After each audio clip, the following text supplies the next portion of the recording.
Bienvenida, bienvenido a esta nueva exploración. Hoy nos metemos de lleno en los números de OxyChem S.A. y sus filiales. Tenemos aquí sus estados financieros consolidados intermedios, los del 30 de junio de 2025. Exacto. Son los resultados del primer semestre y también del segundo trimestre del año. Importante decir, son cifras revisadas por auditores externos, sí, pero ojo, no es una auditoría completa, ¿verdad? Así es una revisión limitada, como se le llama. Y bueno, la misión nuestra es clara. Entender qué nos dicen estos números, ver cómo está la salud financiera de OxyChem, hacia dónde va. Arrancamos el análisis. Por supuesto. Estos documentos son como una radiografía financiera clave al cierre del primer semestre.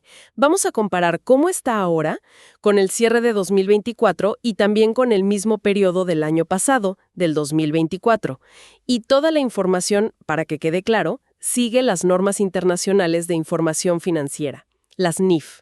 Específicamente la NIC 34, que es la de reportes intermedios. Perfecto. Y un detalle importante. Las cifras que vamos a comentar están en M pesos, o sea, millones de pesos chilenos. Es la moneda funcional de la compañía. Perfecto.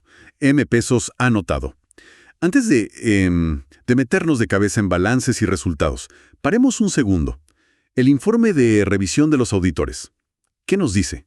¿Nos da confianza sobre estos números? Es un punto de partida fundamental. Sí, como decía, es una revisión limitada, no una auditoría full. Los procedimientos son menos extensos, pero lo importante es la conclusión. Los auditores, que son EY, el informe lo firma Silvina Peluso, llegan a una conclusión sin modificaciones. ¿Qué significa esto? Que después de revisar no encontraron nada que les hiciera pensar que estos estados financieros no presenten razonablemente la situación de OxyChem al 30 de junio, todo de acuerdo con las NIF. Entendido. O sea, no levantaron ninguna bandera roja, por decirlo así. Da tranquilidad. Exacto. Y lo que refuerza esa confianza es que mencionan que la auditoría completa de cierre de 2024 y la revisión intermedia de junio de 2024 también terminaron sin modificaciones. Bueno. Sugiere que hay una consistencia, ¿no?, en cómo preparan y presentan la información financiera. Bien. Con esa base sólida, ahora sí. Vayamos a la foto principal. El estado de situación financiera. El balance. ¿Cómo se ve la empresa al 30 de junio de 2025 si comparamos con 6 meses antes, a fines de 2024? A nivel general, lo que vemos es un crecimiento, pero moderado. Los activos totales, o sea, lo que la empresa posee, pasaron de unos 239,000 millones de pesos a 245,000 millones. Un poquito más grande. Sí. Y los pasivos, lo que debe, también aumentaron, de 122,000 millones a 128,000 millones. ¿Ok? Y el patrimonio, que es la parte de los dueños, casi no se movió. Subió, pero muy poquito, de 116,786 millones a 116,958 millones. O sea, resumiendo, la empresa creció un poco, sí, pero ese crecimiento se financió más que nada aumentando deudas. No, más que con plata de los dueños o con las ganancias que se quedaron dentro en el semestre. Precisamente. Esa es la lectura general. Ahora, si empezamos a mirar un poco más abajo, bajo esos totales, hay movimientos bien interesantes. El que salta a la vista enseguida es el efectivo y equivalentes al efectivo, la caja. Sí. ¿Qué pasó ahí? Se duplicó. Prácticamente se duplicó. Pasó de M8.421 millones de pesos a M18.255 millones. En solo 6 meses. ¡Wow! Duplicar la caja en medio año es un cambio enorme. ¿Alguna pista inicial de por qué? ¿Vendieron mucho más? ¿Gastaron menos? ¿Qué pasó? Intuitivamente uno piensa en la operación, ¿no? Pero, la verdad, vamos a tener que esperar a ver el estado de flujos de efectivo para entenderlo bien. A veces la razón tiene más que ver con decisiones financieras, no tanto con el día a día del negocio. Entiendo. Otro cambio que llama la atención es en los inventarios. Bajaron de casi 29,000 millones a unos 24,500 millones. Una reducción de inventarios. ¿Eso es bueno o malo? Porque podría ser por eficiencia o porque hay menos actividad, ¿no? Podría ser cualquiera de las dos, sí. O una mezcla.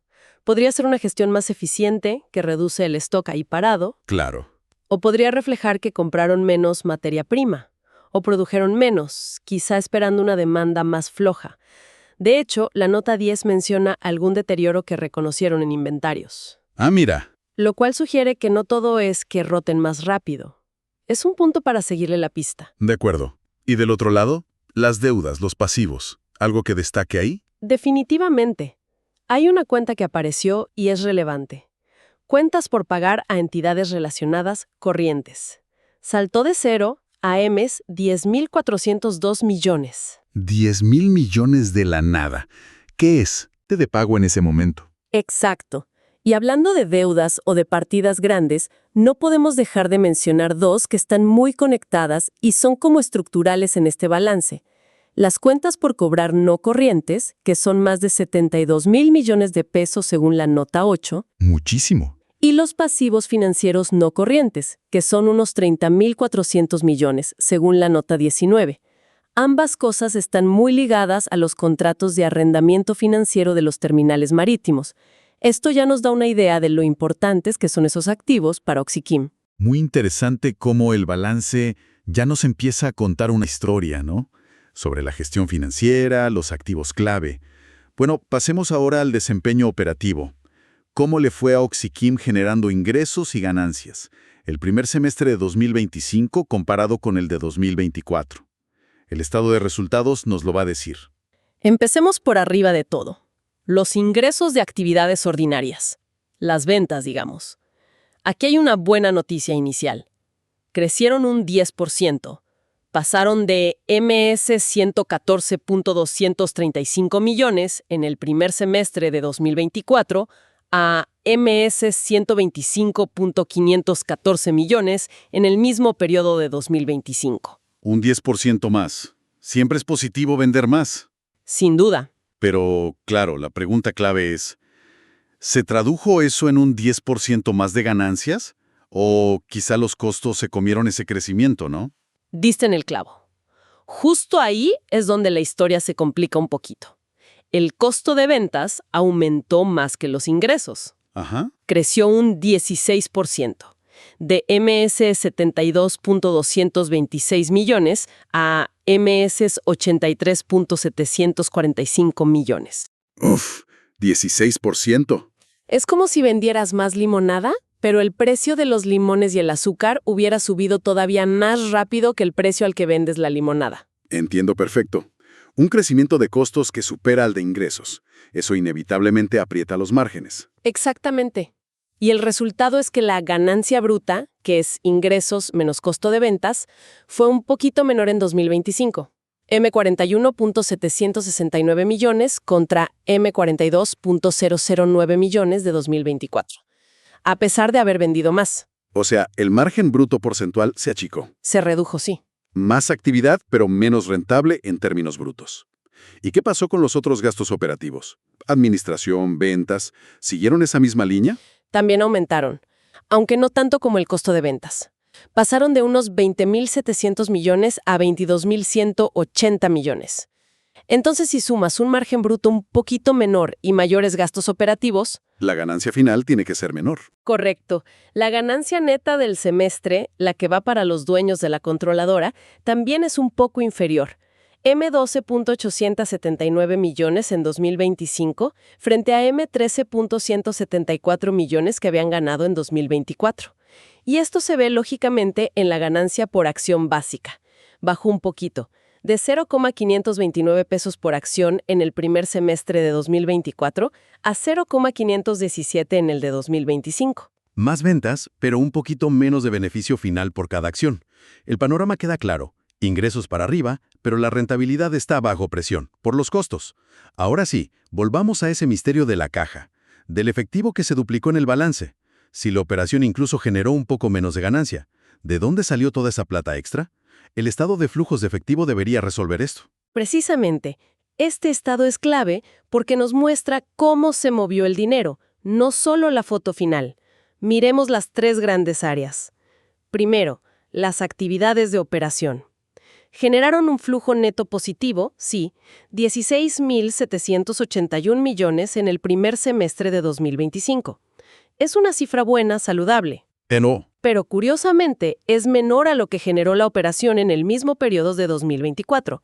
En 2024 habían sido 18.111 millones. Ahí está. Entonces, la operación no explica por qué aumentó la caja. De hecho, aportó menos este año.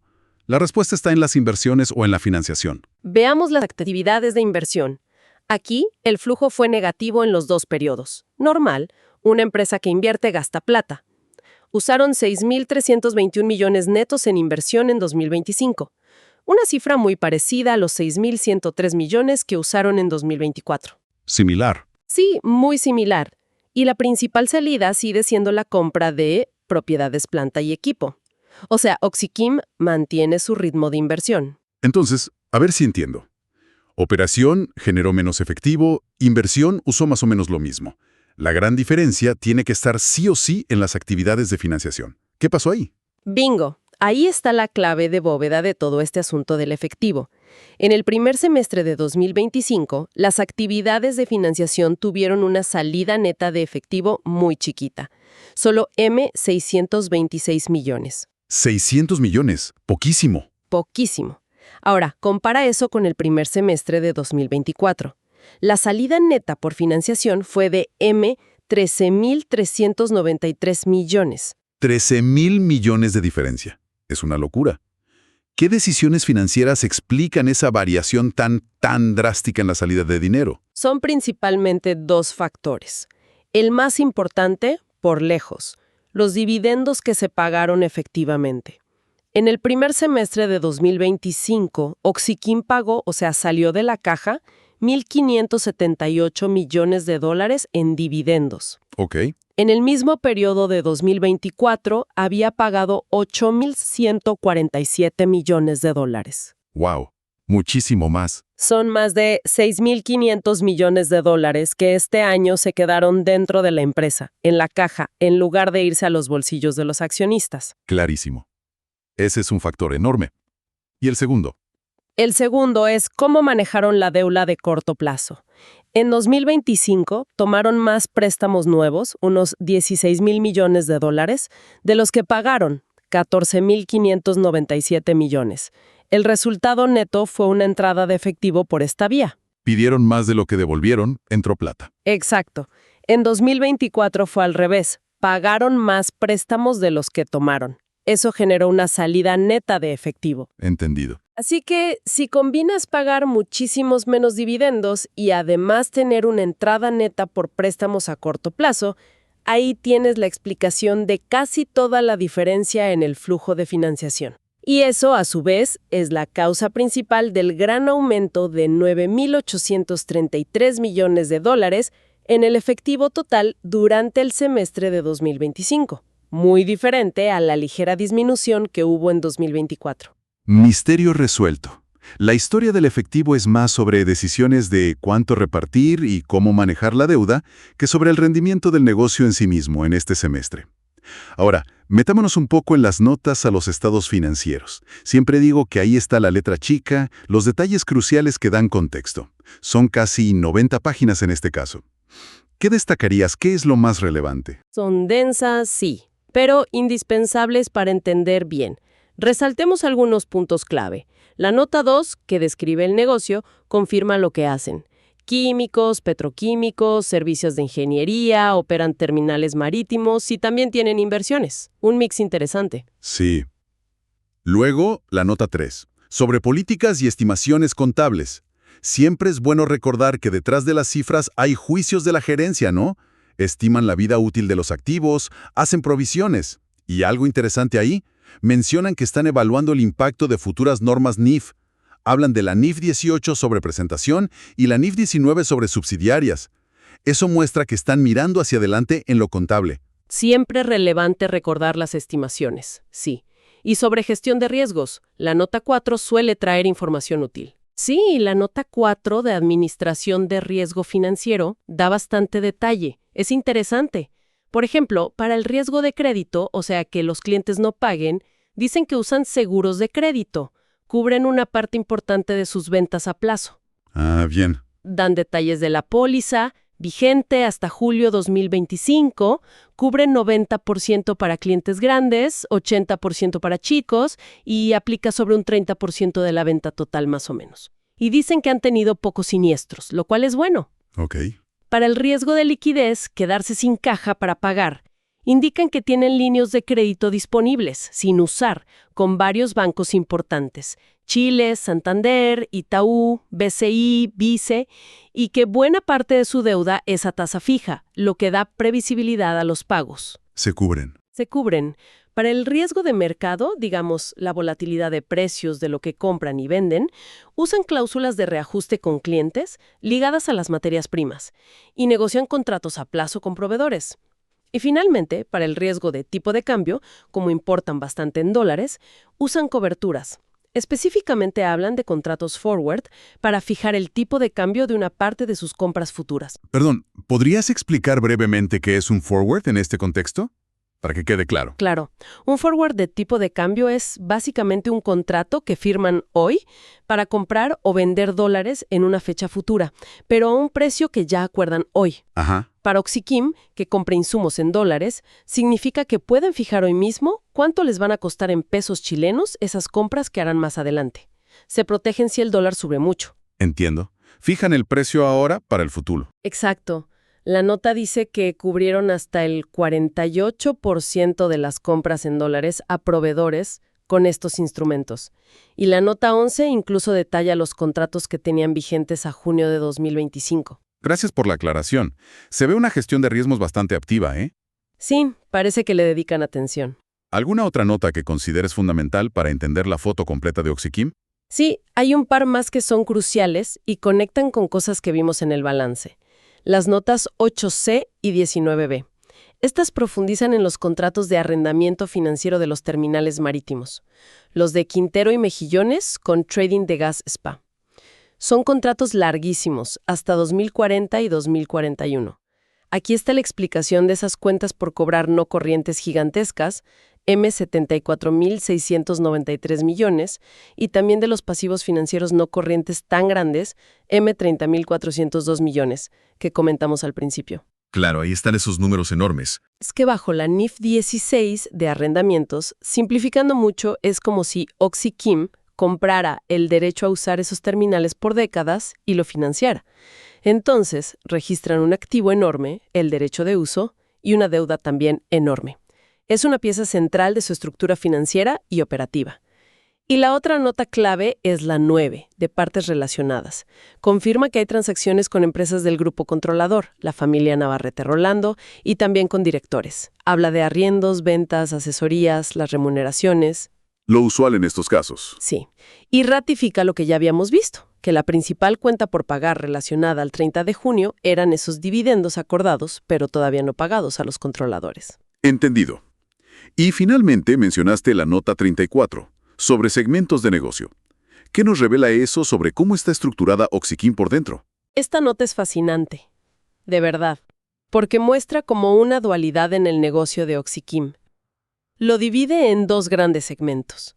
Comercial, que es la venta de químicos y productos, y servicios, que incluye la operación de los terminales, la ingeniería, etc. Ok, comercial y servicios. El segmento comercial es el que genera la mayor parte de los ingresos, unos 103.000 millones contra 22.000 millones de servicios en el semestre. La gran mayoría. Sí, en facturación, sí. Pero ojo, el segmento de servicios, aunque factura mucho menos, tiene un margen bruto porcentual bastante más alto. Ah, mira qué interesante. Más rentable proporcionalmente. Más rentable en bruto, sí. Y lo más importante, es el segmento de servicios el que concentra la inmensa mayoría de los activos no corrientes. Hablamos de MOS 153 millones en servicios contra solo MOS 10 millones en comercial. ¡Qué diferencia! O sea, el negocio del día a día, el volumen de ventas, está en lo comercial. Pero la inversión grande, los fierros, los activos estratégicos de largo plazo, y parece que una mayor rentabilidad bruta porcentual, están en los servicios, sobre todo los terminales. Exactamente. Esa es la lectura. Sugiere que la estabilidad, el valor estructural de la compañía y quizás la rentabilidad a largo plazo, dependen muchísimo de esos activos estratégicos, los terminales, que están dentro del segmento servicios, aunque no sean los que más facturan directamente. Es una visión clave que va mucho más allá de mirar solo el resultado consolidado. Totalmente. Excelente análisis, ¿eh? ¿Cómo fuiste conectando todas las piezas? Entonces, si tuviéramos que sintetizar lo que nos dicen estos números de OxyChem para el primer semestre de 2025, ¿cómo lo resumirías? Yo diría que vemos una empresa que por un lado logra aumentar sus ventas, lo cual es positivo, pero por otro enfrenta presiones importantes en sus costos, y eso le come un poco la ganancia final. Y que la gestión financiera fue la gran protagonista de este semestre. La decisión de pagar muchos menos dividendos que el año pasado y el manejo de la deuda a corto plazo fueron clave para que la posición de caja mejorara tanto. Clarísimo. Y por debajo de eso, una estructura donde la inversión a largo plazo, los activos más importantes, están muy concentrados en los servicios de los terminales marítimos, esos que operan con contratos de arrendamiento financiero larguísimos, mientras que el negocio comercial es el que trae el volumen de ingresos del día a día. Correcto. Siguen invirtiendo en sus activos fijos.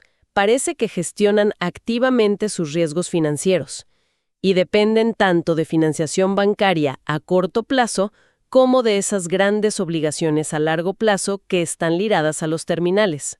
La información por segmentos, como vimos, es crucial para entender esa dualidad estratégica. Queda clarísimo que mirar solo el titular de ingresos o de ganancias puede ser engañoso, ¿no? Hay que meterse en los flujos de efectivo, en las notas, para entender la dinámica real de la empresa. Sin duda. Los detalles y el contexto son los que dan el verdadero significado a las cifras.